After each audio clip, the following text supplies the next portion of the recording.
Olá, sejam bem-vindos a mais um episódio do Pode Ser, o podcast da vida real. Hoje, no mês da religião, temos o prazer de receber Mãe Renata. Seja muito bem-vinda. Eu que agradeço a oportunidade. Boa noite a todos. Isso aí.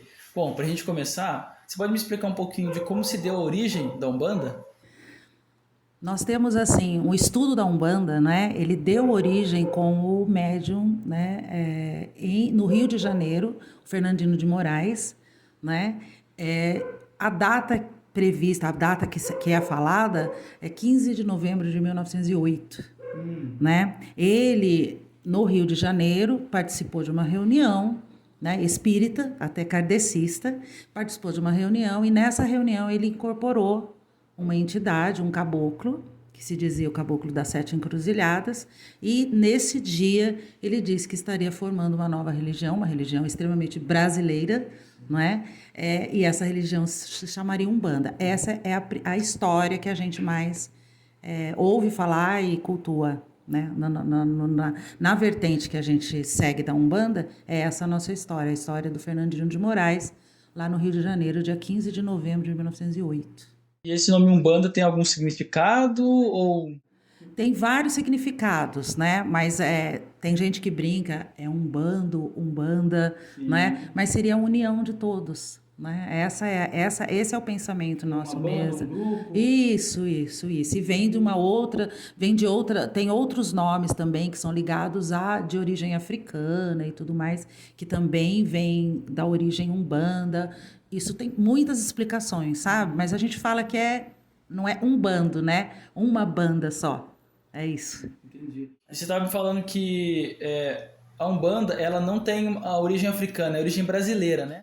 A Umbanda nasceu no Brasil, ela é brasileira. Mas ela tem vertente, né? Tem parte vamos dizer, ela tem um pouco de cada religião. Sim. A Umbanda, por ser brasileira, nós temos pessoas de diversos lugares do mundo inteiro.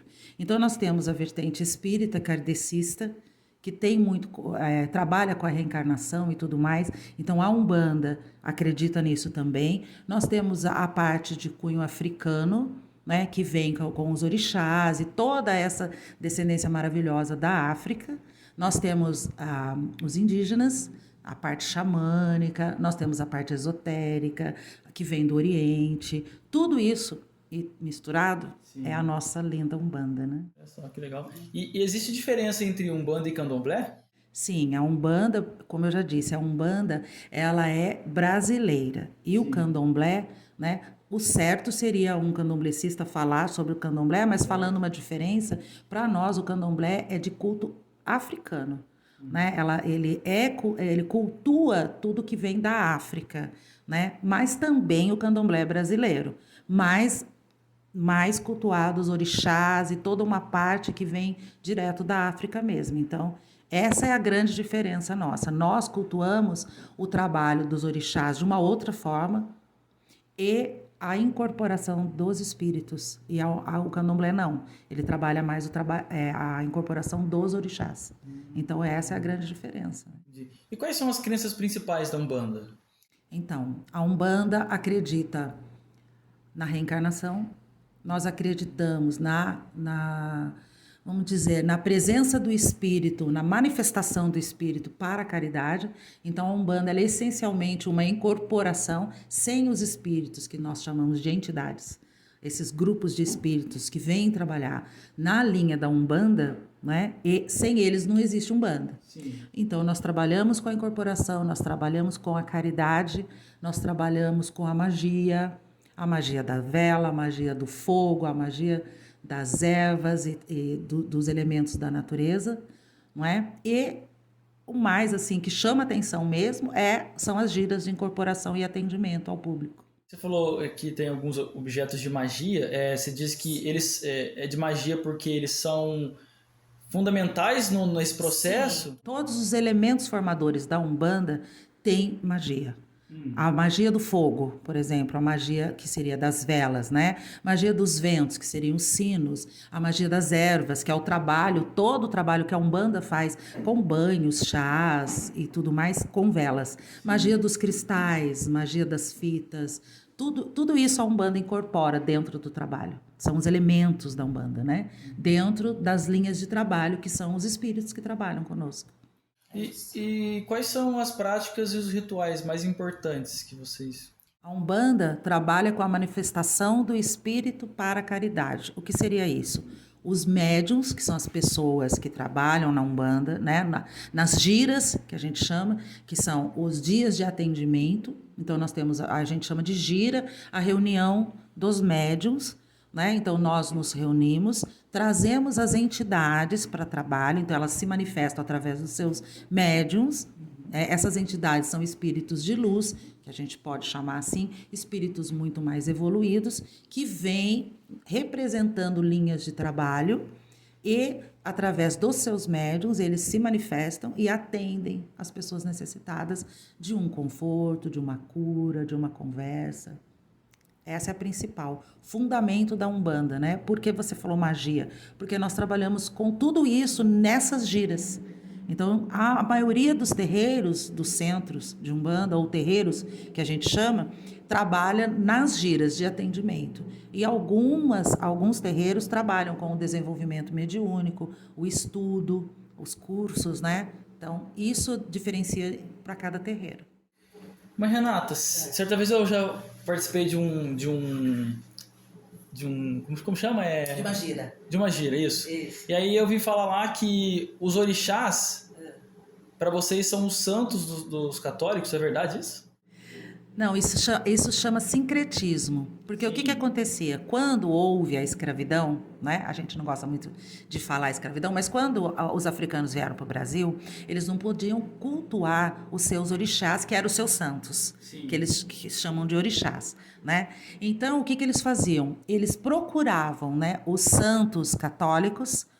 Eles pegavam essas imagens de santo católico e pegavam o que a gente chama de otá, que é a pedra, uma pedra no rio, num riacho, em algum lugar, numa pedreira, qualquer coisa assim. O que eles faziam? Eles pegavam essa pedra, colocavam a energia desse orixá, que representava qualquer situação, né? A energia, vamos dizer, a energia muito conhecida que é o Ogum, da lei, da força, né? Então eles colocavam essa energia de Ogum e colocavam dentro de São Jorge. Então, eles pegavam a pedra, esse otá, cheio da energia de Ogum, que eles pegaram no rio, que eles fizeram as orações, os rituais deles, colocavam essa pedra dentro de São Jorge. Então, em qualquer lugar que esse São Jorge fosse, eles sabiam que eles estavam cultuando Ogum. Então, ficou o sincretismo. Cada orixá tem sincretismo com um santo católico, porque como eles não podiam cultuar os santos deles, eles faziam isso, cultuavam os santos católicos, mas eles sabiam de quem eles estavam falando. É igual quando as pessoas criaram a capoeira. Sim. De forma que era tipo uma liberdade de expressão, só que eles não podiam falar que... Sim, que era a dança deles, da África, né? É muito bonito isso, e aí a gente vai ver, todos os santos têm alguma ligação com algum orixá africano. Sim. E você sabe nomear esses orixás e qual o trabalho eles fazem, cada um? Então, depende do terreiro e do pai ou a mãe de santo, ele vai cultuar 7, 12, 14 orixás. No terreiro, eu posso falar do terreiro que eu trabalho, né? Eu sou a mãe Renata, do Templo Escola Vida e Luz. Né? Eu já estou no terreiro há mais de 20 anos, então a gente aprende e estuda bastante. Né? No meu terreiro tem a gira, tem o desenvolvimento mediúnico, tem o estudo, tem curso. Então a gente vai aprendendo e vai trazendo para todo mundo, porque nada melhor do que conhecer para poder falar, senão não adianta, né? Então no nosso templo nós cultuamos 14 orixás. Agora 15, porque a gente vai acrescentando conhecimento, né? Então nós temos as 7 forças para nós. A força da fé. Então, nós vamos falar de Oxalá, que é Jesus Cristo. Então, vai indo assim, né? Nós temos a força do amor, que é Oxum. Depois, nós temos a força do conhecimento, que é Oxóssi. Mas a gente fala força, a gente não entende que seja uma pessoa ou um Deus. Para nós é uma força. Tipo Os uma orixás é uma energia. energia, isso, são energias da natureza. Por isso, o ponto de força desses orixás é na natureza, né? Então, eu falei Oxalá, Oxum, Oxóssi, daí a gente vai ter Ogum. Ogum é da lei, né? Depois nós vamos ter o da justiça, que é Xangô. Depois nós vamos ter da evolução, que é Obaluaê, e depois nós vamos ter da criação, que é Iemanjá. Para nós são os principais. Mas é claro, a gente vai perguntar onde fica Yansan, Nanamboruquê. Então a gente sempre tem um parzinho. Da fé nós temos dois, do amor nós temos dois, e assim por diante. Então esses são os orixás que a gente trabalha. E, por exemplo, se for tem o do amor, por que do amor? Como assim? Ele ajuda? Oxum, ela vibra constantemente no amor. Então, a gente fala que ela é um orixá universal. Esse orixá, essa força do amor, ela vibra na pessoa constantemente no amor. Então, se você está vibrando no amor no sentido positivo, quando você vibra o amor para você amar o seu trabalho, amar a sua vida, amar as pessoas, a sua família, amar as coisas que você conhece, que você trabalha, então você vibra no orixá do amor, Oxum. Vamos dizer que esse amor está em exagero, que você sente possessão por alguma coisa, inveja, ciúme, um ciúme excessivo, alguma coisa em exagero que é voltado por amor. Então nós vamos ter o orixá, que é o equilíbrio, que a gente vai falar que é o Oxumaré, né? Que é o pai do amor, mas ele é um orixá cósmico. Então, o que que é um orixá cósmico?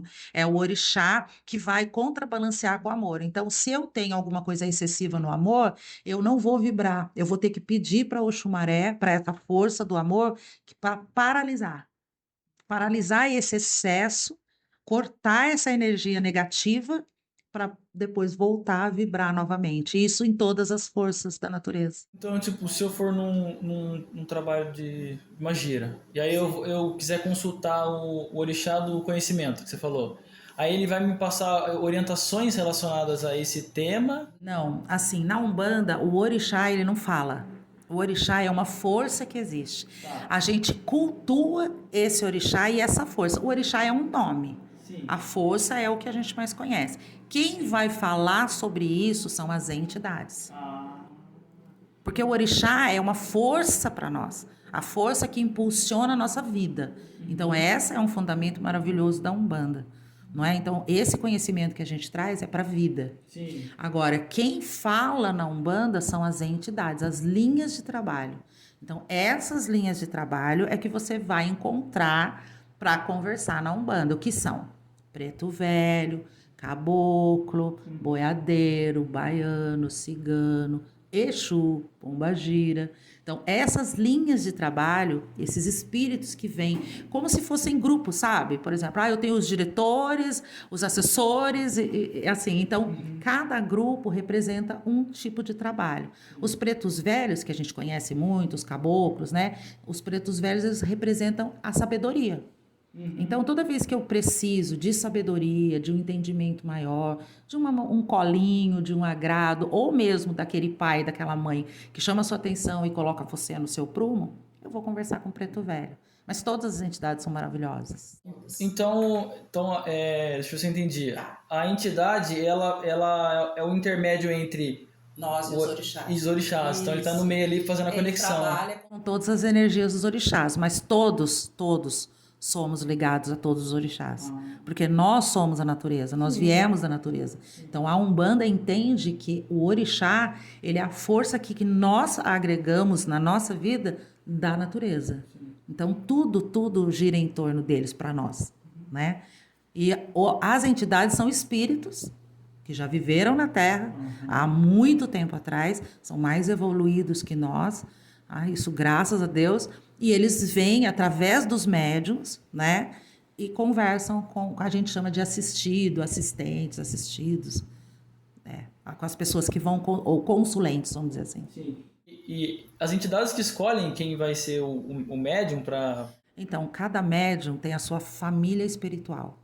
Quando você entra na Umbanda, você automaticamente, porque a gente fala entra na Umbanda, quando você participa da Umbanda, ou sendo assistido, ou sendo médium de trabalho, ou sendo um filho de uma casa, você já tem a sua espiritualidade ali. Vamos dizer, para nós, todo mundo tem seu anjo de guarda.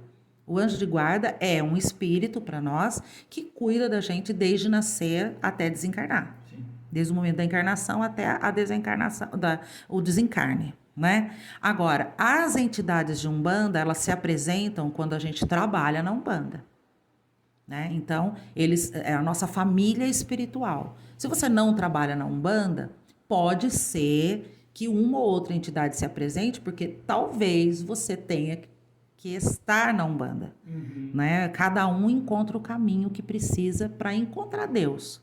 A Umbanda tem um Deus único. Um Deus único. Nós não temos vários deuses, como as pessoas acreditam. Nós acreditamos em Deus, nós acreditamos em Jesus, nós acreditamos nos anjos, só que nós não somos católicos, né? Porque nós acreditamos na encarnação. Sim. Então nós acreditamos na magia, nessa magia celta, nessa magia inca, egípcia. A gente acredita em tudo isso. Então, e mais um pouco, né? Sim, sim. Né? A Umbanda é livre. Sim. É um pensamento livre, uma religião livre. Mas esses espíritos, eles vêm em grupos, né? Então, eles formam a nossa família espiritual e eles nos protegem e usam a gente para trabalhar. Mas nem sempre um umbandista é médium de atendimento. Sim. Ele pode ser um trabalhador da casa, acreditar e não incorporar. Isso independe, entendeu? Mas todos os médiuns que atendem, que são... nós temos a nossa família espiritual. A gente entende que a gente já nasce com essa família, já vem meio que predestinado a trabalhar na Umbanda, mas nós somos livres para trabalhar ou não. Isso depende muito do livre-arbítrio, né, de cada um. E como é organizada a comunidade da Umbanda? Então, nós temos dentro do terreiro, né, quando a pessoa quer participar e vai participar, nós temos o pai ou a mãe de santo, que é o líder geral do terreiro, não tem como organizar sem alguém para liderar.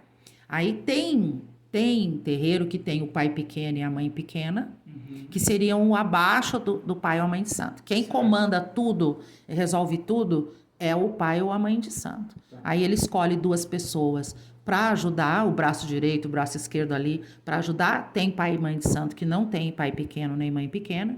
Nós temos o Ogã, que o Ogã é o que toca o atabaque, quando pode tocar, que hoje em dia tem muito preconceito, então se você tocar o atabaque dentro da área, assim, dentro do centro da cidade, assim, você pode arrumar problema com os vizinhos, eles não... Então tem tudo isso também, né? Mas a gente vai ter o Ogã e a equipe que toca o atabaque, que canta, que puxa, porque a Umbanda ela é muito alegre, cantada, bate palma e tem o atabaque, né? Que é um instrumento de trabalho maravilhoso da Umbanda. E daí nós temos os médiuns de atendimento, que é uma equipe que já é preparada, pelo menos com 3 a 5 anos de trabalho mediúnico, não pode atender ninguém sem ter uma firmeza, sem ter um esclarecimento e vamos dizer assim, uma segurança maior do trabalho, né? Daí nós vamos ter também os cambones, que são as pessoas que fazem a assistência ao médium que está incorporado. Então, esses cambones, eles ficam ali durante a gira de trabalho. Nós temos uma equipe de apoio, que é a equipe que pega a água, busca a água, cuida da cozinha, cuida do corredor, de toda a estrutura da casa, né? Então, mais ou menos, esse grupo é o que forma o terreiro de Umbanda. E a pessoa que fica, acho que deve ser o cambone, fica do lado do médium, ele passa uma orientação e aí ele vai escrevendo numa folhinha. É o cambone. Isso. O médium, o que ele faz? Ele chega no terreiro, recebe a entidade e fica ali, atendendo. O médium, na verdade, ele não pode se pronunciar.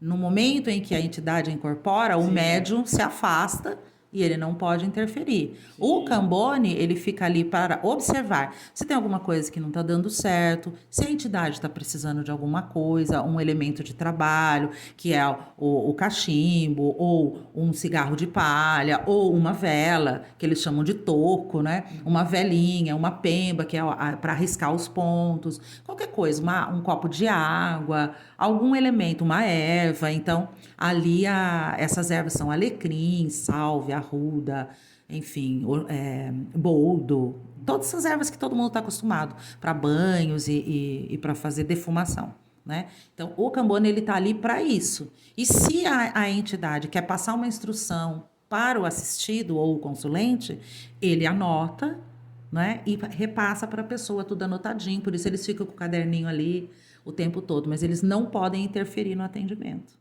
E por que a entidade ela fuma tipo cachimbo? Então, os elementos de trabalho das entidades, eles são mágicos. Por isso que eu falo que a Umbanda tem muita magia, né? Ele não vai fumar um cigarro comum, porque a nicotina não é uma coisa natural. Por isso ele vai fumar um cigarro de palha ou ele vai usar a fumaça do cachimbo para quebrar os miasmas, as energias negativas que estão na pessoa, no entorno da pessoa, né? Então, ele não vai usar aquilo para o médium, né? Ele vai usar aquilo como um elemento magístico para cortar energias negativas ou para colocar energia positiva. Por exemplo, às vezes um preto velho vai usar um cachimbo com alecrim, com o fumo e com alecrim. O alecrim, ele é uma erva da alegria, da coragem. Então, o que ele está querendo dizer? Está passando essa força para o assistido. Então, a bebida, que eles chamam de marafo, que é a pinga, né? A pinga é feita do quê? É da cana. Só que ela não é para ser bebida.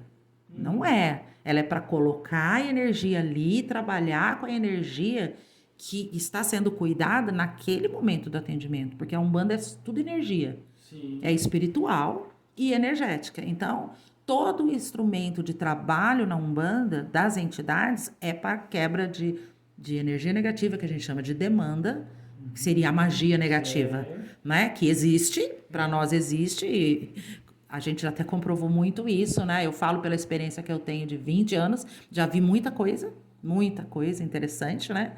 E às vezes até absurda, que a gente fala que não existe, mas quando você vê, você fala, nossa, existe. E então, mas não é para embebedar, não é. Isso seria... Às vezes a gente vai ver que tem o próprio médium que está fazendo isso. Sim. Por isso tem o pai de santo, que é para dizer, olha, filho, isso está errado. Sim. Se a pessoa age sem ninguém junto, se não tem uma equipe de trabalho, não é uma coisa confiável. Entendi. Porque a equipe cuida um do outro, né? As equipes, elas se cuidam. Então, tudo que a gente faz tudo sozinho na Umbanda, muito sozinho, não é bom, porque pode acontecer a manipulação de um espírito negativo, um espírito não bom, se pronunciar, né? Como se fosse uma entidade e você não tem outra pessoa para validar o seu trabalho. Sim. Então, por isso a gente trabalha em equipe. Por isso que tem vários passos, né? Sim, vários passos. Você tem que compreender e ter segurança no que você faz. Por isso a importância de um líder espiritual, de alguém que tenha mais conhecimento, né? Então, a pessoa não pode chegar do nada e falar, eu sou médium. E ir fazendo sozinho. Isso é muito perigoso. Então, a gente toma muito cuidado. É responsabilidade em cima de responsabilidade. Mas existem centros assim que acontece esse tipo de situação? Acontece. Acontece, mas eu acho que vai de cada um. Vai da confiança que você tem no trabalho que está sendo realizado. Se o trabalho é do bem, se você está vendo que as pessoas estão felizes, isso não quer dizer que os lugares não tenham brigas, discussões. Isso é normal. Qualquer lugar vai ter. Como nós somos pessoas, a gente age como pessoas, sim, né? Mas existe uma manipulação por trás, a gente chama de animismo, quando a pessoa acha que está, mas não está nada. Então, ela age da personalidade dela mesma, né? Por isso que tem que ter o pai e a mãe de santo. Por quê? Porque o pai ou a mãe de santo, esse pai ou essa mãe de santo, ele vai incorporar uma entidade que é o chefe da casa. Uma entidade que a gente fala que é da direita e da esquerda, mas não é do mal e do bem, não é isso. É o equilíbrio, o yin e o yang. Sim. Então, a entidade da direita, que é o chefe de toda a linha do trabalho da direita, e a entidade da esquerda, que são os famosos Exus e Pombageiras, sim, que lida com o quê? Com a parte da energia vital, da razão e da emoção. A gente não pode dizer que eles são ruins, não são. Eles agem em cima da lei do retorno. Não é? Então, eles são maravilhosos, são a polícia da Umbanda, eles são os policiais. É delicado também, né? Como? E o trabalho com os Exus é mais delicado também, né? Porque você falou que lida Eles são maravilhosos, assim, para nós são pais e mães, todos são pais e mães. Não, né? digo Eles delicado cuidam porque mesmo. por conta da questão vital, você falou. Sim, sim. Quando a gente fala a pombagira, aí já vai pensar em quê? Em coisas banais. Só que não. A pombagira, ela lida com a nossa emoção. Tanto o homem contra a mulher, ou quem seja, né, independente de gênero, tudo, ela lida com a emoção. Então, ela lida com o empoderamento. Então, por isso, as pessoas incorporadas com pombagira, elas parecem até mais fortes, mais felizes, mais donas de si, é porque elas são empoderadas por elas. Mas isso não quer dizer nada errado, né? E o Exu, principalmente, que como é que fala? É o demônio, mas Exu não é demônio, né? Ele é soldado, ele é guardião, ele é extremamente protetor. Então, toda casa de Umbanda tem que ter um Exu e uma pombagira da esquerda para proteger. E tem que ter a linha da direita, que são os pretos velhos, geralmente, né? A Umbanda é formado preto velho, caboclo e herê. Você sabe o que são herês? São as crianças. Nós chamamos de herê, né? A linha dos herês. Isso. Mas um herê não quer dizer que ele é um espírito que tem 5 anos, 4 anos. Não. Ele é um espírito adulto que vem na linha das crianças, dos herês, para representar a simplicidade, a inocência. Então, ele se transforma, ele se mostra como uma criança, mas ele tem uma inteligência enorme. E assim, eles trabalham muito com a cura, com o amor, com essa coisa do falar a verdade, de ser sincero, de ser transparente, né? Então, tem que ter esse entendimento para a gente saber do que a gente está falando e com quem a gente está conversando. Porque às vezes você vai numa gira de herê e acha que está falando com um bebezinho. E que tudo que ele falar para você não faz sentido. Faz sim. Porque ali atrás, por trás daquela representação da criança, tem um espírito muito inteligente e muito sábio, muito antigo. Você falou do demônio, né? Eu estava ouvindo uma palestra esses dias. E aí, as pessoas têm costume de dizer, quando é desconhecido, é o demônio, né? É o demônio. Só que se você for ver na raiz mesmo, é como se fosse uma... A gente quer tirar a nossa culpa e colocar em terceiros. Tá dando as coisas erradas por causa do demônio. Minha vida é por causa do demônio. Sabe qual é a maior dificuldade da pessoa entrar na Umbanda? Quando ela entra na Umbanda, nessa Umbanda que eu estou falando para você, que é a que eu trabalho, né? Porque a gente tem muitas vertentes, né? Falo da que eu sei, né? Você torna-se responsável pelos seus atos. Não existe mais a culpa do outro na Umbanda. Existe o que você fez para aquilo estar acontecendo nessa vida ou em outras vidas. Então, quando a gente conhece isso, a gente sabe muito bem que os nossos atos vão ter uma ação, depois vai ter uma reação ali na frente. Pode demorar anos, vidas, mas vai ter. Né? Então, é isso que a gente acredita na Umbanda, né? Entendi. E como que a Umbanda vê a convivência como fala? A convivência com as outras religiões, vamos dizer assim, a compreensão mútua? Nós não temos problema nenhum com outra religião, porque nós acreditamos no quê? Cada pessoa ela é encaminhada para o grupo em que ele vai conseguir, ou ela, ele ou ela, vai conseguir encontrar Deus. Sim. Então, para nós, todas as religiões que levam a uma força maior, ao sagrado, são importantes. Então, para nós não existe diferença. O que existe para nós é assim, o preconceito contra a nossa religião e contra as outras que a gente sabe que tem também, porque não somos só nós que somos perseguidos, né? Mas por ser raiz africana, ter alguma coisa africana e também falar de espírito, né? Então as pessoas têm muito medo disso e não conhecem a Umbanda. Você não pode falar daquilo que você não conhece. Não é? Porque quando você fala daquilo que você não conhece, você vai se colocar no erro. Sim. Por isso a gente não fala de outra religião. Se eu não conheço, eu não posso falar. Primeiro eu tenho que conhecer. Depois eu vou ver que toda religião leva ao sagrado. E aí cada um acredita no que quiser. Então, para nós, não existe esse problema. Né? Existe sim a diferença. Por quê? Porque cada um vai se encontrar em um lugar. É isso. E quais são os principais desafios que vocês enfrentam hoje? Pegando essa... Preconceito. Falta de entendimento, né? Por não conhecer a Umbanda, as pessoas criam esse pré-conceito. E também essa questão de demonizar as coisas, né? Então, principalmente em relação ao nosso trabalho da esquerda com Exu e Pombagira. Eles demonizam, né? Eles demonizam Exu, porque Exu é o diabo, mas a gente... Se você conhecer, e se você tem uma oportunidade de conversar com Exu, você vai perceber que não existe nada de demônio nele. Né? A gente brinca muito na Umbanda. Tem religião que recebe o demônio toda hora. Né? A gente não recebe demônio, porque a gente não acredita em demônio. Então, não existe demônio para nós. Existe espírito bom e espírito que ainda não evoluiu. E gente ruim. E uma coisa interessante de demônio é que tem uns que a gente fala, pode falar diabo, pode falar Satanás. Sim. E aí, Satanás, se não me engano, em hebraico, é adversário. Sim. E diabo em grego, que é no caso diabolos, é adversário, também significa Sim. a mesma coisa. É o contra. Então o adversário, às vezes, é nós mesmos. Sim. A gente faz uma coisa, comete um crime. Aí fala, não, eu estava possuído. Eu estava possuído. Ou as pessoas falam, a mulher vai ou apronta, né? Ai, estava com a pombagira no pescoço. Então, imagina, a pombagira não vai perder tempo com isso. Sim.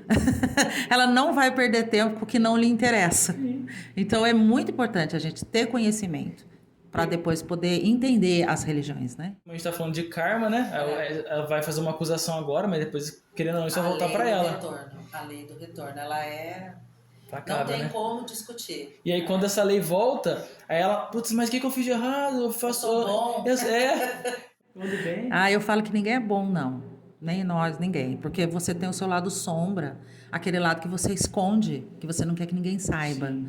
Muitas pessoas têm medo de ir no terreiro, porque sabe que lá alguém vai te dizer o seu lado sombra, e aí você não quer enfrentar. Então tem gente que acha que vai chegar no terreiro e que as entidades vão falar toda a verdade. Eles não vão fazer isso. Né? Eles têm um respeito por nós muito mais que nós temos por eles. Com certeza. É isso. Ô, mãe Renata, quais são as principais contribuições que a Umbanda tem para o mundo hoje? Isso é uma boa pergunta, viu? Bom, nós trabalhamos com o atendimento, né, uma vez por semana, no caso nosso, toda sexta-feira. Qual é a nossa contribuição? A gente trabalha muito com as pessoas necessitadas de atenção. Principalmente o trabalho, assim, as pessoas querem atenção, elas querem conversar, elas querem colocar o problema delas para alguém. Né? Não é psicólogo, nós não somos psicólogo, terapeuta, e também não somos nós que trabalhamos, são os espíritos. Mas o que acontece? As pessoas vão buscando algo. Um norte, um caminho, uma cura física, uma cura espiritual, uma desobsessão, que é retirada de um espírito maligno que está do lado, ou desmagiamento, que seja a pessoa fizeram um trabalho negativo e realmente isso veio a cometer alguma doença na pessoa. Então a Umbanda ela tem essa condição de cuidar do outro.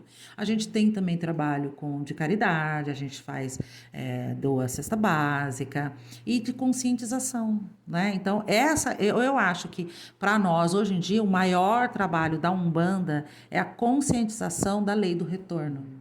Uma coisa que é universal, a caridade, né? Sim, a caridade. Só que a gente não entende a caridade como você pegar e dar alguma coisa para alguém. Para nós isso não é caridade, isso é obrigação. Sim. É um dever de todo mundo. A caridade que nós entendemos é você mostrar para a pessoa um caminho diferente. Mostrar para a pessoa que aquele caminho que ela está seguindo, às vezes, não é o ideal para ela. Que ela tem outras opções, que ela pode olhar para dentro dela, gostar dela mesma. Porque essa é a lei da Umbanda. Primeiro você, depois você e depois você. Mas eles dizem assim, não quer dizer que isso é egoísmo. Primeiro você, porque se você não se amar, você não vai amar ninguém. Sim. A gente vê aquela máxima, né? Amar ao próximo como a ti mesmo. O como a ti mesmo, quer dizer, se você não ama você mesmo, como você vai amar o outro? Você não dá aquilo que você não tem. Então, essa é a nossa lei. Você tem que estar cheio, o seu copo tem que estar cheio para você poder dar. Você não pode tirar do zero e dar para o outro, porque você não tem. O que você não tem, você não dá, você vai atrapalhar. É igual você for dar um conselho de algo que você não tem experiência. Você não tem experiência nenhuma. Isso, ou dar um conselho errado para uma coisa que a pessoa pode levar até a cometer algum ato que não seja bom. E eu já havia conversado com meu pai sobre essa questão de caridade, né? E como você falou, a gente costuma pensar que caridade é ser, vou dar alguma coisa para alguém, vou dar um dinheiro, vou dar um alimento. Só que eu acho que muito mais caridade é você conversar com o próximo, ter um pouco mais de paciência. O alimento, ele vem da necessidade. Sim. Então, às vezes a pessoa pensa assim, todo mês eu vou comprar um pouco de comida e vou doar para alguém, e aí eu posso cometer as maiores atrocidades porque eu sou caridoso. Isso não faz sentido. Então, o que faz sentido?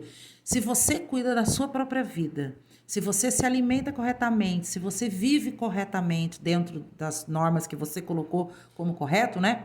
Então, você já está fazendo uma caridade. Porque você está cuidando de você mesmo, já não está atrapalhando ninguém, já está bom, né? Então, a caridade é você ter o olhar sobre o outro.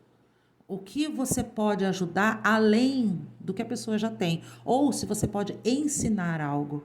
Ensine aquilo que você sabe para o outro. Né? Dê outra ferramenta para a pessoa trabalhar. Dê outra ferramenta de vida. Isso para nós é a caridade. Compartilhar conhecimento é caridade. É caridade. Não é só dar. Você dá o que sobra, sinto muito. Você não dá aquilo que você não tem, né? Então, não adianta, para nós isso seria mentira. Né? Uma roupa usada. Eu dou uma roupa usada que sobrou. Eu ganhei uma cesta básica, sobrou arroz e feijão, então eu vou dar. Você não vai dar aquilo que você vai comer, então seria mentira, é hipocrisia. Né? Então, para nós, a caridade é isso. Ensine o outro. Dê atenção para o outro, dê um sorriso. Acorde de manhã simpático. Acorde de bem com a vida. Não trate as pessoas mal na fila, no banco. A gente não vai mais no banco, né? Uhum. Mas, por exemplo, eu estou andando no supermercado. Por que eu tenho que tratar o outro mal? Aquela pessoa que limpa, aquela pessoa que organiza e aquela pessoa que comanda, somos todos iguais. Sim. Eu estava assistindo um filme hoje, né? Muito interessante. Ele tem uma família, tem homem e mulher, e só os homens eles podem viajar no tempo. Só que eles podem só viajar para o momento que eles já viveram, não passado e futuro que eles não viveram. Aí é interessante que o menino tem 22 anos, aí ele vai e faz um negócio. E dá errado, aí ele vai, volta e faz de novo. E aí a consciência dele é assim, cara, eu podia ter feito bom da primeira vez, né? Eu podia ter me esforçado mais da primeira vez. Aí no começo ele repete bastante, ele volta várias vezes. Mas quando ele chega um pouco mais pra frente, que ele já cresceu um pouco, aí ele já não vê mais a necessidade de ficar voltando, porque ele já aproveita mais aquele momento específico ali, sabe? Mas aí você vai entrar num ponto que nós, umbandistas, e todo mundo critica muito, que é a questão da reencarnação. Sim. Por que é que você tem várias vidas? Por quê? Né? Para você aprimorar e evoluir dentro de você mesmo. Mas por que na reencarnação não vai acontecer isso que você está falando?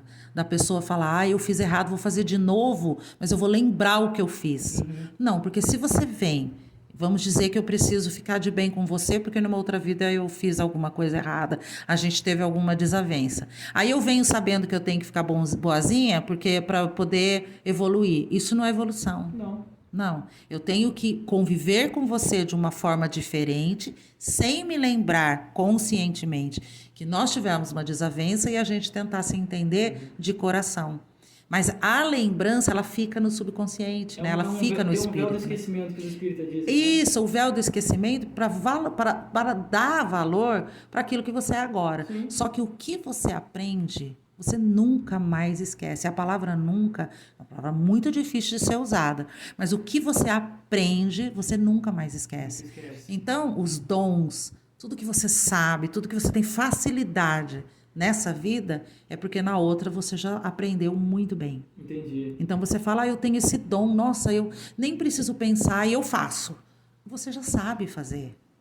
Já era seu. Muscular, você só lembra. Você só lembra, mas você não vai esquecer. Mas também você não vai esquecer quando alguém te fez mal, porque quando você olha para essa pessoa, você fala, nossa, eu tive uma sensação estranha, parece que eu não gosto daquela pessoa do nada. É porque em algum momento tem, né? Se você é médium sensitivo, nós temos vários tipos de mediunidade, você pode sentir a energia negativa da pessoa. Isso não quer dizer que você viveu com a pessoa, né? Mas tem pessoas, principalmente a família ou as pessoas que são muito próximas, essas sim, pode ter certeza que a gente já viveu com elas, ou tem alguma coisa a aprender, ou tem alguma coisa a ensinar. Interessante isso, é que você falou, você vai sentir a energia negativa, por exemplo, da outra pessoa. Mas como que você sabe que você também não está sendo mal, por exemplo? Porque, vamos supor, é fácil pegar, cara, ele tá sentindo energia negativa dele, então ele é mal, mas eu sou bom. Isso Não, né? não. Eu acho que eu vou explicar melhor essa questão. A energia negativa não é se a pessoa é boa ou é ruim. A energia que a pessoa está despendendo no momento, ela está com aquela energia no momento. Por quê? Geralmente, quando a gente tem uma energia boa, a gente vibra no bem, os espíritos bondosos se aproximam da gente. Quando a gente vibra no mal, pode ser na raiva, na inveja, na vingança, na tristeza, na depressão, os espíritos que já faleceram, que não são entidades, espíritos que vagam, né? Que a gente entende isso, eles se aproximam da carga energética que a pessoa está despendendo. Então, a pessoa que tem mediunidade sensitiva, que ela sente a presença dessa energia, ela vai sentir a presença desses espíritos. Não significa que a pessoa seja boa ou má, isso independe, porque a gente não consegue julgar se a pessoa é boa ou ruim, como a gente também não consegue julgar se a gente é bom ou é ruim. Mas pelos atos a gente consegue saber. Sim. Eu acredito que uma pessoa que tem consciência do que faz, ela sabe quando ela está errada. Sim. Mas mesmo assim, às vezes, ela dá uma desculpa e faz. Né? Então, a questão da energia, do bom e do mal que eu estou falando é isso. Ela está acompanhada de espíritos sofredores ou ruins, ou muito ruins. Ela tem alguma coisa na vida dela que trouxe essa carga negativa, ou ela tem alguma coisa tão boa que você olha e você se sente tão bem perto da pessoa. Essa é a carga que eu digo para você que dá para sentir, né? Alguns médiums sentem, não todos. E na sua opinião, assim, você acha que a Umbanda ela influencia muito particularmente na vida da pessoa? Eu acho que eu falo eu tenho na Umbanda a gente fala filhos de santo, né? Não é do santo, porque eu não sou santa coisa nenhuma, mas filhos de santo. Então, eu tenho 60 filhos de santo no momento, né? Então, o que eu falo para eles? A Umbanda, ela é mais uma ferramenta de vida. Ela é mais uma ferramenta. Então, a gente nasce, tem o pai, a mãe ou a família que nos criou, seja quem for, né? Então, eles dão as ferramentas para nós, né? Eu vou ensinar você a andar, vou ensinar você a falar, vou te dar educação ou não, né? Eu vou te ajudar a estudar e tudo mais. A Umbanda é uma ferramenta. O conselho das entidades para os assistidos serve para nós, porque nós somos conscientes ao trazer as entidades. A gente não fica sonhando e dormindo. A gente fica escutando o que a entidade está falando. Em alguns momentos, essa fala é apagada da nossa memória porque não nos diz respeito. Então, as próprias entidades, quando vão, elas levam essa lembrança. Mas, a maioria das vezes, essa lembrança fica, né? Por isso que eu digo que é uma responsabilidade muito grande trabalhar com os espíritos, né? Então, o que acontece? Essa fala, esse ensinamento, a gente coloca na vida. E o trabalho com a força da natureza, que são os orixás, né? O amor, a lei, a justiça, a evolução, a criação, o conhecimento, essas são as ferramentas que nós temos para poder lidar com a nossa vida. É isso que a Umbanda faz. E como é a ligação de vocês com Jesus? Você falou que Jesus era... Jesus é o sincretismo com Oxalá. É o sincretismo da fé, o maior. Né? Então, Jesus, para nós, é um mestre. Né? A gente tem um entendimento na Umbanda que ele possa ser, né, o regente da Terra, o espírito maior regente do planeta Terra, de todos os espíritos que englobam essa energia, né, da Terra. Não, a gente acredita nisso, né? Mas eu digo pelo meu terreiro. Não, eu não posso falar pelos outros pais e mães de santo, porque cada um acredita e leva uma vertente da Umbanda, né? Na vertente que eu trabalho, que eu chamo de Umbanda livre, né? Eu fiz um curso muito grande sobre sacerdócio com o Rubens Saraceni, de São Paulo, né? Ele já é desencarnado, e ele usava essa Umbanda dos 14 orixás e tudo mais. Então, eu fiz o sacerdócio de 3 anos e meio lá em São Paulo, aprendendo como lidar com a questão Umbanda, né? Então, a princípio eu trabalhava nessa linha, mas depois os meus guias, os guias da minha casa, né, que trabalham comigo e lideram, eles falam que a Umbanda nossa é livre, aberta para o que for mais importante na evolução. Então, a gente não tem esse problema assim de estar diferenciando Umbanda, não, né? Mas Jesus para nós é o mestre. É o mestre, claro. Sim, nós somos cristãos, né? A Umbanda é cristã, nós não somos, nós não acreditamos em vários deuses. A gente acredita numa força única e em Jesus, o mestre. Não tem desculpa. Bom, mãe Renata, assim, na sua opinião e na opinião da Umbanda, o que é a morte? A morte? Assim, eu tô falando de desencarne, para nós a morte é desencarnar. Mas para nós não existe morte. Sim. Existe o desencarne. Então, eu sempre falo até para o pessoal do terreiro. Quando a gente nasce, alguém que ficou para trás chora. Os espíritos que estão do outro lado, eles choram. E aqui todo mundo bate palma. Nasceu uma criança, né? Quando a gente desencarna, aqui todo mundo chora. E do lado de lá eles falam, seja bem-vindo, volte para nós. Né? Então, nós temos a nossa família espiritual e a nossa família encarnada. Então, para nós, a morte é só uma passagem. É uma passagem dessa vida para a vida real, que é a espiritual. A gente acredita que a vida real é do outro lado, não é desse, né? Mas nada vai nos impedir de nascer de novo. Mas, assim, é muito complexo. Mas, para nós, a morte não existe. Você está voltando para sua casa, aqui Sim, é só passagem, né? é isso que eu disse. Quando a gente vem, eles ficam chorando. Ai, será que ela vai cumprir? Será que ela vai fazer o que ela combinou? Será que tudo que a gente planejou vai dar certo? Ou ela vai, com o livre-arbítrio, ela vai fazer tudo errado de novo? Será que em algum momento ela vai cumprir o que prometeu? Na maioria das vezes a gente não faz isso. Na maioria das vezes a gente se embola no meio de campo e acaba errando, né? E quando a gente volta, uns vão chorar lá porque a gente não cumpriu o prometido, mas a maioria vai ficar feliz porque a gente voltou. E acho que uma coisa que atrapalha muito a nossa vida aqui é essa questão do materialismo, né? Sim. Então, a gente sai de lá com tem uma missão certa, fazer isso, aquilo para melhorar. Aí chega aqui, você vê tanto apego. Então, a gente tem um orixá, uma força, que é a força da criação, que é Omolu. Iemanjá, ela gera a criação. E Omolu finaliza os processos. É um parzinho, né? O polo masculino e o polo feminino. Então, Iemanjá, ela cria o tempo todo. O tempo todo ela gera, ela cria, né? E Omolu, o tempo todo, ele finaliza processos. Então, a gente fala que ele é o pai da morte, né? O ponto de força dele é o cemitério. Certo. A gente fala que é a calunga menor. A calunga maior é o mar, que é a força de Iemanjá. Certo. Você acha a força dela no mar, criando e gerando tudo e todos. E você finaliza processos no cemitério, que é, claro, né, o lugar onde você acaba com essa vida. Então, ele é finalizador de processos, não de vida. Mas a gente fala que é o pai da morte. Essa questão de criação pode se semelhar também, tipo, criou-se uma oportunidade na sua vida. Sim. E o encerramento fechou uma etapa, por exemplo. Isso. É finalizador de processos. A vida é um processo. Nasceu, cresceu, viveu, morreu, né? Então, esse é um processo. Quem cria lá no começo, Iemanjá comanda essa força, né? Da criação a vida toda, mas toda vez que você tem que finalizar alguma coisa na sua vida, um relacionamento, um trabalho, qualquer coisa, até um sentimento, né?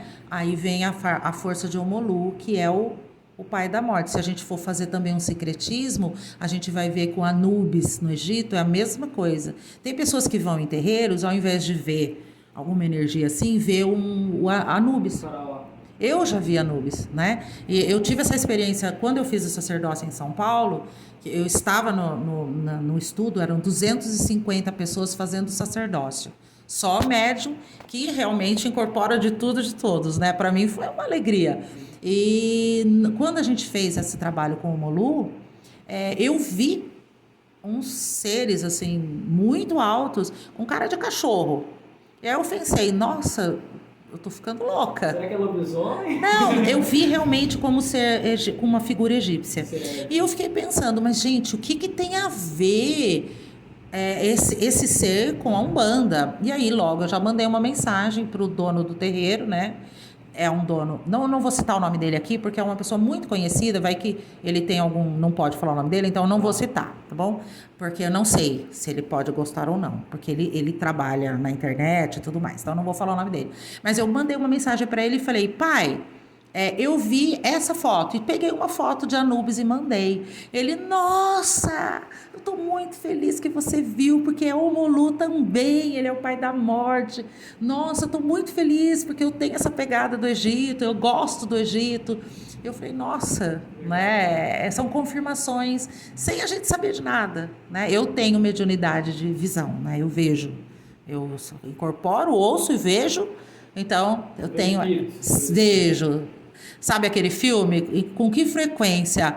Todo o tempo. Então, mas já me acostumei desde criança. Né? Então, Você tinha medo quando era criança? Nunca tive medo. Eu não tenho medo. Eu morro de medo. Então, eu tive... Posso contar uma experiência? Claro. Então, quando eu era kardecista, mas eu não sentia que aquilo... Vamos dizer assim, não completava, não me completava. E eu tive um problema profissional, e eu tenho uma grande amiga que é cigana, e eu falei para ela, olha, amiga, não tô bem, eu não tô conseguindo resolver esse problema. Ela falou assim para mim, eu conheço uma pessoa que é da Umbanda, e ela recebe um cigano. Você não quer ir lá conversar com ele? E eu fui. Lembro, uma quarta-feira à noite, fui conversar. Esse cigano, eu posso dizer o nome dele, é Emanuele. E eu vi o médium, né, que incorpora o Emanuele, um homem muito bonito, diferente. Eu fiquei encantada com aquilo, porque eu cheguei e ele já falou, minha amiga, eu estou te esperando há muito tempo. Eu nunca que eu ia imaginar que eu ia ser mãe de santo. Não era o meu interesse, eu nunca pensei nisso. E eu contei para minha irmã. Nossa, eu fui na casa dessa pessoa e um homem bonito, né? Achei um médium bonito. Falei, nossa, ele tem olho claro, ele é diferente, eu nunca vi um homem desse. E falei, nossa, ele recebe um cigano, isso e tal. Aí a minha irmã foi comigo, curiosa como sempre, ela foi também. No outra semana a gente estava lá de volta, né? Porque eu adorei. E aí minha irmã ficava olhando para mim e falava, mas cadê o homem bonito? Eu não tô vendo, ele não é bonito. Ele é baixinho, gordinho, não tem barba. Falei, não, ele é alto, moreno, tem olho claro, mas ele é mais escuro assim, mas o olho é claro, tem um olho transparente de tão azul. Ela falou, ai, Renata, nós não estamos vendo a mesma coisa, não, acho que você tá louca. Aí eu liguei para essa minha amiga cigana, que tinha me levado lá, que ela também tem dom da visão. Eu falei, amiga, como o Manoel é? Aí ela falou, moreno de olhos azuis. Aí eu fiquei louca. Eu falei, não, isso não aconteceu comigo. Eu posso falar do que aconteceu comigo, né? Eu falei, não, eu não estou acreditando. Daí eu liguei para o médium, que ficou um grande amigo meu. Infelizmente, ele faleceu, né? Ele desencarnou. E eu falei para ele, eu preciso te ver. Porque se eu encontrar com você na rua, eu não sei quem você é. E realmente, quando eu o vi, fiquei decepcionada.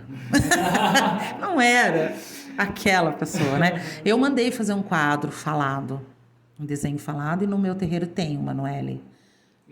Ficou o quadro, ficou. Eu pedi, várias vezes o moço foi desenhando, e realmente, né? Eu tenho até a imagem dele feita, né? A imagem mesmo. E o meu amigo, que era o fundador, que recebia o Manoel, ele me desenvolveu, não era meu pai de santo, porque ele também não era pai de santo, e quando ele faleceu, a gente montou um centro junto, né? O Vida e Luz. E ele, um ano após que a gente montou o centro, ele faleceu. E aí eu recebia a entidade chefe nossa, que é a Preta Velha Mãe Teresa. Ela falou, filha, é você. Eu falei, não sou eu, imagina, eu não sirvo para isso. Ela, filha, senta no toco e atende, porque você é a mãe de santo agora. E eu fiquei... Não, eu nunca pensei em ser. E aí, faz mais de 20 anos que nós estamos na luta. Você consegue discernir na rua o que é o quê? Hoje sim. Hoje sim. Sim. Cumprimenta a pessoa e não é vivo. E aí você fica sem graça, ou você está conversando com a pessoa e o espírito que está do lado da pessoa começa a falar, ele está mentindo, não é nada disso, tal. Mas a gente também não sabe se o espírito é zombeteiro, mentiroso. Então a gente não dá ouvido. Mas como eu trabalho há bastante tempo e tenho os meus guias protetores, eles já não deixam chegar. não deixam chegar perto. Mas, por exemplo, se eu for ao cemitério, os espíritos que andam no cemitério perceberem que eu os vejo, eles vêm. Você está me vendo? Dá recado para uma pessoa, fala isso. É horrível. É horrível. Porque como a nossa energia não é alta, nossa energia na Terra já não é alta, a gente vai ter contato com esses espíritos. Espíritos de luz, só se você estiver rezando muito, estiver ali naquela oração, no grupo, né? Isso, aí sim, aí a gente consegue falar com eles. Mas na maioria das vezes são espíritos comuns da Terra. É a vibração que ainda consegue ser alcançada. Aí a gente vê mesmo. Vejo coisas lindas, mas coisas feias também. Bom, pra gente finalizar, a grande pergunta. Que pena, né? O que é a vida? A vida? Nossa Senhora, né? Então eu vou falar o que eu tinha comentado com você antes, o que eu acho que é a vida, né? Vocês estão me entrevistando em outubro, é o Outubro Rosa. Então eu vou falar para você o que é a vida para mim, né? Eu sou sobrevivente ao câncer de mama. Eu tive câncer de mama há 11 anos atrás. Eu sobrevivi, eu fiz todo o tratamento, eu também precisei de peruca, também todo esse sofrimento que a mulher passa, né? Eu passei por isso e eu sou sobrevivente e eu fui cuidada pela Umbanda, então eu vivi isso, né? E eu sou filha, o orixá, que eu falo que nós somos filhos de orixás, sou filha de Oxum. Oxum é mãe do amor. A cor de Oxum é rosa e amarelo. E nós estamos no Outubro Rosa. Então, eu acho que a vida não existe coincidência. A vida, para mim, é viver todo dia. É fazer o melhor. É não parar nunca. Porque você não sabe se amanhã você está vivo. Você não sabe se amanhã você vai estar encarnado. Se amanhã você deu abraço, se amanhã você beijou, se você disse que ama, se você pediu perdão. Se você fez aquele sonho que você estava lá atrás, que você nunca realizou, que você usou aquela roupa que você guarda para um momento especial. O momento especial é agora. Eu aprendi isso com o câncer. Eu aprendi isso na luta da vida, que eu tenho que viver todo dia. O tempo todo e sempre estar resolvendo as coisas. Iniciando e finalizando coisas. Então, a vida para mim é isso. Ser feliz e fazer tudo que a gente quer. Todos os nossos sonhos, não deixa para amanhã. Você não sabe se existe amanhã, né? Então eu falo que o presente é o agora. Viva agora e você vai ser feliz. É isso. Muito obrigado. Eu que agradeço. E vou dar um axé, né? Que é o axé que é bom. Axé é seja feliz, tudo de bom. Axé. Oi, tudo bem? Axé para você. O meu melhor vai pro seu melhor, entendeu? Esse é o axé. Axé. Isso. Eu já vou falar isso já, eu quero tipo uma oração, né? Não, axé é a energia minha, boa minha, axé para você, entendeu? Isso. Bom, Obrigada. Muito obrigado por ter aceitado o convite da gente. Espero que o conteúdo possa abrir espaços para as pessoas, né? Sim. Até irem conhecer. Perdeu o medo. Conhecer o seu centro. Você quer falar o seu centro qual é? A gente atende toda sexta-feira, né? A partir das 8 horas, com hora marcada, porque são muitas pessoas e o nosso espaço é pequeno, então não cabe tanta gente, né? Então tem uma hora marcada. Eu não. Depois, se vocês quiserem deixar o número para contato, a gente tem um número que a pessoa liga e agenda o atendimento. É só dizer que é sexta-feira, não é porque é sexta-feira da macumba que a pessoa fala. É porque é o dia que nós temos mesmo e no sábado a maioria de nós não trabalha. Então a gente pode ficar até de madrugada atendendo. Porque começa às 8 e não tem hora para terminar. É isso. E vocês têm rede social? Não somos autorizados a ter rede social. Na nossa casa não somos autorizados, porque a gente só faz aquilo que a espiritualidade comanda, né? O melhor para nós. Mas digo, pessoal, sem ser fora. Você quer falar?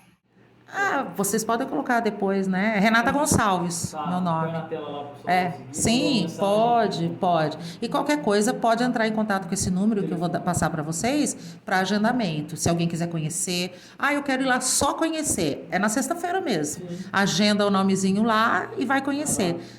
As linhas são diversificadas. Cada sexta-feira é uma linha de trabalho. Uma sexta-feira é preto velho, outra é caboclo, boiadeiro, cigano, baiano, herê. Aí você tem que conhecer todo mundo. Só que é um de cada vez. Tá bom? Obrigado, então. Eu que agradeço. Pessoal, ficamos por aqui. Até a próxima, pode ser? Sim. Obrigado.